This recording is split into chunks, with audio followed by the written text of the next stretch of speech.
Ayo, kita kembali ke kamar. Kamu harus tidur lagi, ajak Ares ketika melihat istrinya sudah menyelesaikan makannya. Perutku kenyang sekali, Hani. Tolong kamu gendong aku sampai ke kamar, pinta Nadine sambil duduk bersandar pada sandaran kursi. Perut Nadine terasa begah setelah menghabiskan satu bungkus nasi goreng. Gimana tidak kenyang? Tadi sebelum tidur sudah makan, sekarang minta makan lagi.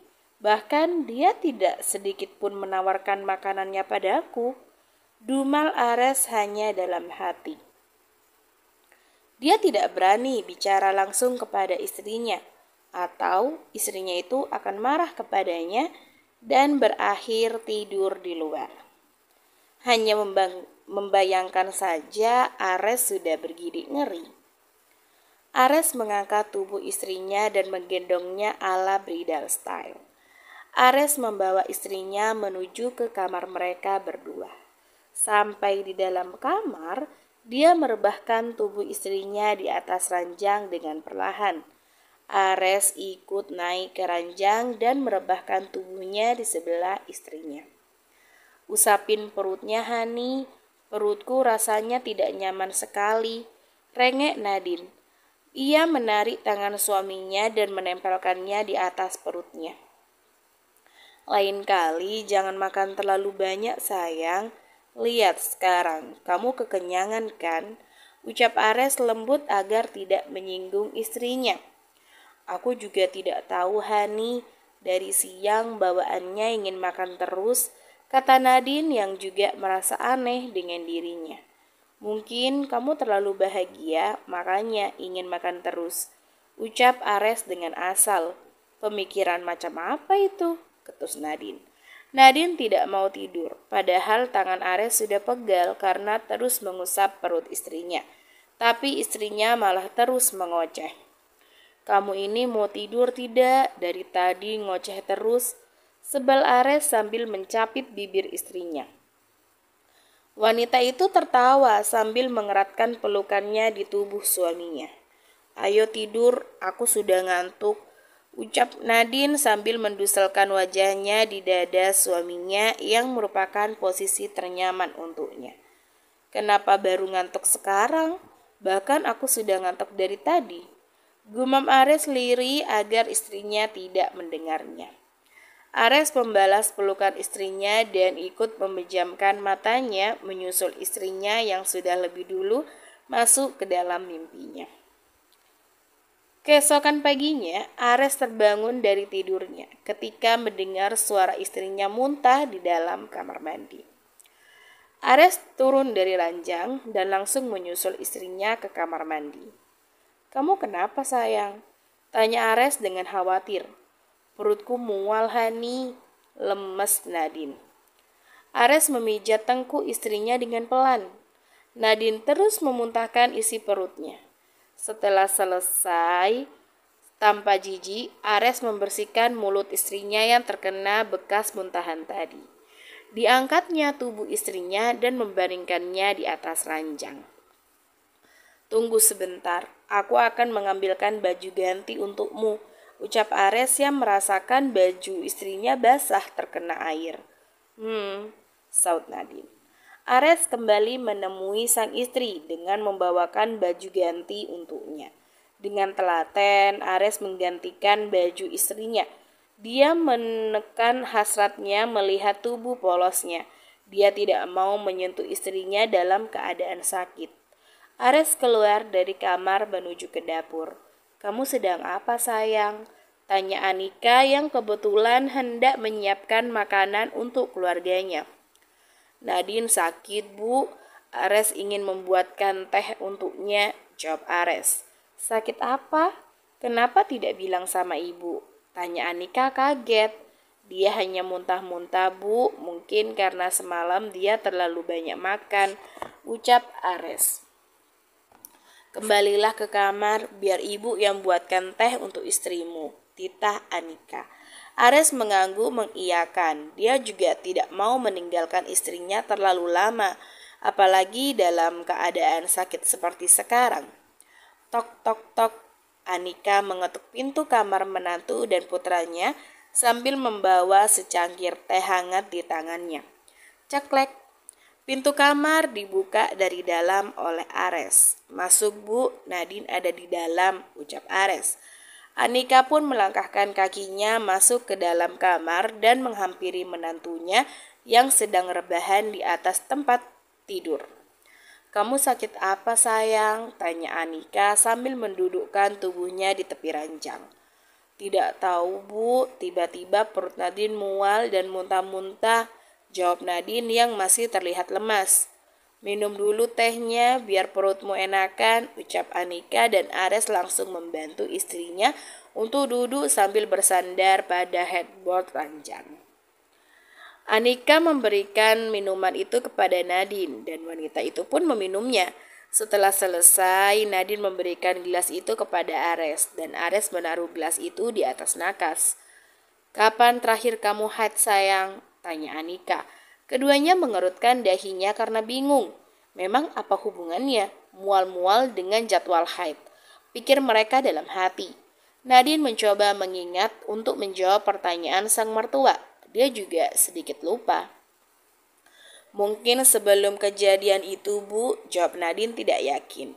Dia lupa tepatnya itu kapan. "Coba kalian periksa ke dokter." Melihat keluhan Nadine sepertinya dia sedang hamil, saran Anika. "Benarkah, Bu? Tapi kan pernikahan kami baru 1 minggu, belum ada 1 bulan." Ragu Ares. Usia kehamilannya dihitung bukan dari pertama kali pembuahan, melainkan dari hari pertama haid terakhir. Untuk memastikannya, kamu bisa ke dokter sekalian bertanya apa yang tidak kalian ketahui, jawab Anika. "Koreksi ya jika ada yang salah." "Bagaimana, sayang?" Ares meminta pendapat sang istri. Kalau istrinya mau diperiksa, maka dia akan mengantarkannya. "Tidak ada yang salah. Kita coba saja. Jika memang benar aku hamil, kita jadi lebih bisa berhati-hati," jawab Nadine yang tak ingin ambil resiko. "Tak ada salahnya untuk memeriksanya. Apapun hasilnya nanti, Nadine mohon ibu jangan kecewa ya," ucap Nadine. "Ibu tidak akan kecewa, sayang, karena semua itu tergantung Allah. Kalian bisa mencobanya lagi nanti," balas Anika sambil mengusap kepala Nadine. Dia tidak ingin membebani menantunya. Lagian umur pernikahan mereka juga masih seumur jagung. "Terima kasih," ucap Nadine dengan lega. Mertuanya memang baik. Mereka tidak pernah menuntut apapun darinya. "Bersiap-siaplah, setelah itu kalian bisa ke rumah sakit. Tapi jangan lupa sarapan dulu ya," ucap Anika. "Tapi Nadine tidak nafsu makan, Bu," rengek Nadine. "Kamu bisa memakan buah, sayang. Setidaknya jangan biarkan perutmu kosong," ujar Anika. Dengan terpaksa Nadine pun menganggukkan kepalanya. "Ya sudah, ibu keluar dulu mau membangunkan ayah kamu," pamit Anika. Anika keluar dari kamar mereka dan masuk ke dalam kamarnya dan mencoba membangunkan suaminya. Sementara di kamar Ares, pria itu langsung membantu sang istri untuk membersihkan tubuhnya dan juga mengganti pakaiannya. Setelah selesai, mereka berdua turun ke lantai bawah dan menuju ke ruang makan. Di sana sudah ada Ara yang sedang menunggunya dengan wajah yang ditekuk. "Kalian kenapa? Kemana saja? Kenapa lama sekali?" ketus Ara. Ara merotasi bola matanya dengan malas. "Kamu kalau lapar bisa makan dulu, Dek. Nggak usah nungguin kakak. Lagian ibu sama ayah juga belum turun kan?" ucap Ares. Ares menarik kursi dan menyuruh Nadine untuk duduk. "Terima kasih," ucap Nadine seraya mendudukkan tubuhnya. "Sama-sama, sayang," saut Ares tersenyum dan duduk di sebelah sang istri. Ara menatap mereka dengan jengah. "Selalu saja mengumbar kemesraan. Tidak bisakah kalian menghargai aku yang masih sendiri ini?" seru Ara. "Salah sendiri tidak punya pacar," saut Ares dengan acuh. Ingin sekali Ara memukul kepalanya. Bagaimana bisa dia memiliki kekasih kalau kakak dan juga ayahnya selalu melarangnya? Tak lama Anika datang bersama Nevan. Mereka berlima mulai memakan makanannya. Setelah selesai, Ares dan Nadine pamit pergi ke rumah sakit terlebih dahulu. Sesampainya di rumah sakit, Ares langsung menuju ke poli kandungan. Dia tidak perlu mengantri lagi karena sebelumnya dia sudah menghubungi pihak rumah sakit dan memberitahunya kalau dia beserta istri akan datang berobat ke dokter kandungan. "Ada yang bisa saya bantu, Tuan?" tanya dokter dengan ramah. "Tolong periksa istri saya. Sejak tadi pagi dia muntah terus," pinta Ares. Dokter mengangguk lantas menyuruh Nadine untuk naik ke atas ranjang. "Mari Nona, naik ke atas ranjang, saya akan memeriksa Anda," pinta dokter. Dengan penuh perhatian, Ares membantu istrinya untuk naik ke atas ranjang. Lalu Ares mundur sedikit ke belakang menjauh dari istrinya. Dia membiarkan dokter memeriksa sang istri. Di dalam hati Ares terus berdoa. Dia berharap kecurigaan ibunya itu benar. Dokter mulai memeriksa Nadine dari denyut nadi, detak jantung, dan sebagainya. "Kapan terakhir Anda datang bulan, Nona?" tanya dokter. Nadine menghela nafas sebal. Lagi-lagi ditanya kapan terakhir haid. Pasalnya dia juga tidak ingat. "Kurang lebih 3 minggu yang lalu, Dok," jawab Nadine. Entah benar atau tidak, dia tidak tahu. Jadwal haidnya yang tidak teratur menyulitkan Nadine untuk mengingatnya. "Saya akan melakukan USG untuk memastikannya," ucap dokter. Dokter menyingkap perut Nadine dan mengoleskan cairan berbentuk gel ke permukaan kulit perut Nadine. Dokter menempelkan transducer ke kulit perut Nadine. Sang dokter tersenyum ketika melihat satu titik di layar monitor. "Lihatlah Nona, Anda benar hamil," tunjuk dokter. "Kok bisa?" tanya Nadine mendadak bodoh. "Tentu saja bisa Nona, kan Anda punya suami," saut dokter terkekeh dengan pertanyaan Nadine. Wajah Nadine langsung merona karena malu. Ares yang sejak tadi penasaran pun menghampiri mereka.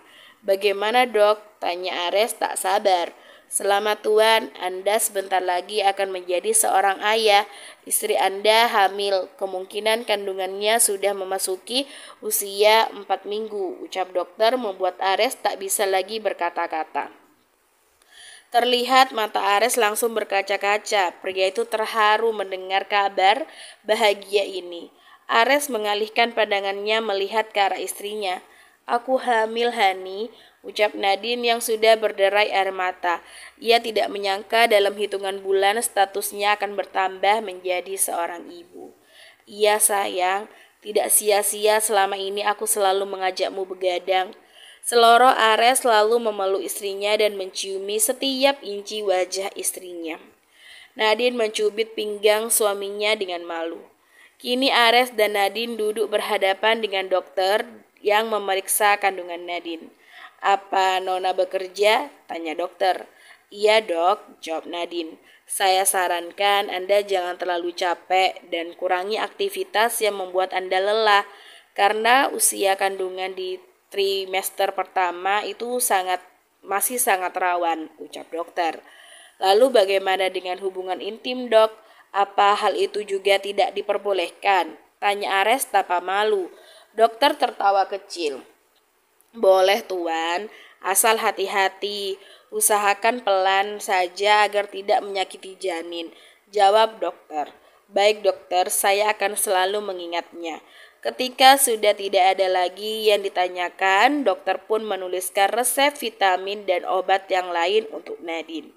"Ini resepnya, Anda bisa menebusnya di apotik," ucap dokter memberikan secari kertas yang bertuliskan resep obat kepada Ares. "Terima kasih. Kalau begitu saya dan istri saya pamit undur diri," pamit Ares dan berjabat tangan kepada sang dokter, begitu juga dengan Nadine.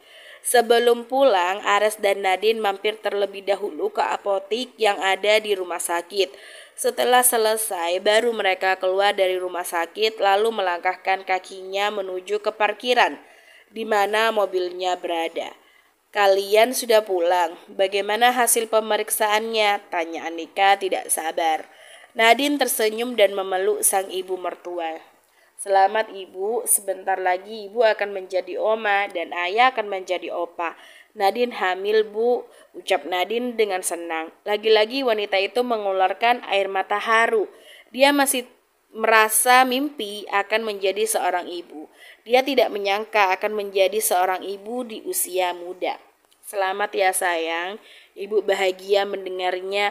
Untuk sementara kamu harus berhenti bekerja dulu. Kamu tidak boleh terlalu lelah, ujar Anika melerai pelukannya. Sementara Nevan memeluk putranya dengan bangga. Selamat, ternyata bibit unggul ayah menurun padamu, ucap Nevan sambil menepuk punggung putranya. Terima kasih ayah, ucap Ares melepas pelukannya. Sekarang kamu harus ke kantor, kamu harus kerja yang rajin karena biaya lahiran itu mahal, ucap Nevan membuat Ares menganga.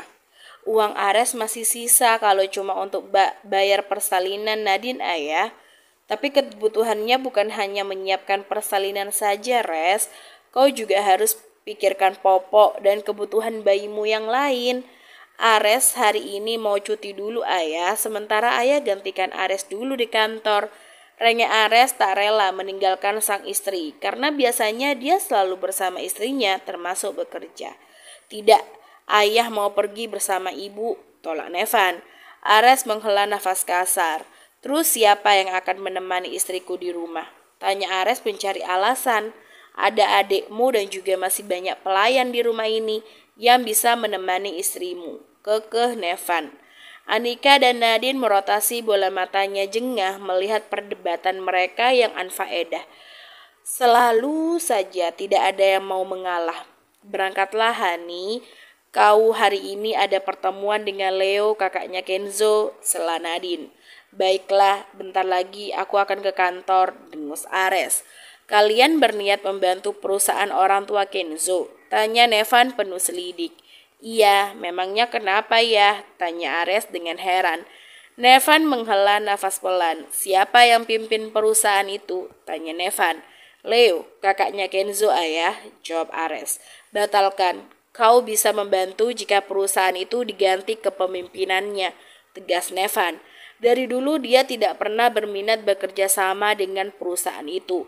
Nevan selalu menolak proposal yang mereka ajukan.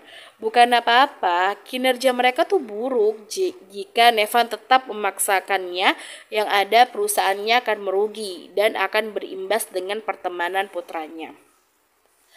Meskipun beberapa tahun belakangan ini perusahaan itu sedikit berkembang, tapi Nevan tidak pernah berminat untuk bekerja sama dengannya. Tapi ayah, Ares tidak ada wewenang untuk meminta itu. Itu masalah intern perusahaan itu, ucap Ares. Kalau begitu tidak usah, percuma saja kau suntikan dana ke perusahaan itu kalau pemimpinnya masih sama yang dulu. Ayah jamin, tetap saja perusahaan itu akan mengalami kebangkrutan. Bukan omong kosong belaka yang Nevan ucapkan. Dia selalu menyuruh Milo untuk mencari tahu informasi tentang calon klien yang hendak bekerja sama dengannya. Makanya, perusahaan Nevan bisa sebesar sekarang. Dia selalu ketat dalam menyeleksikan bisnisnya. Kau sudah mendapatkan proposal penawaran kerjasamanya? Tanya Nevan. Sudah ayah, jawab Ares. Apa yang mereka tawarkan? Tanya Nevan. Dia menawarkan keuntungan kepada kita sebesar 40% untuk kita dan 60% untuk mereka. Jika kita mau menjadi investor di perusahaan mereka, terang Ares. Nevan tersenyum sinis mendengarnya. Berapa dana yang mereka minta? Tanya Nevan. 100 miliar yang mereka minta, jawab Ares. Nevan tertawa kecil mendengarnya. Itu sama saja dia memberikan keuntungan untuk mereka dan merugikan perusahaannya sendiri. Bersambung.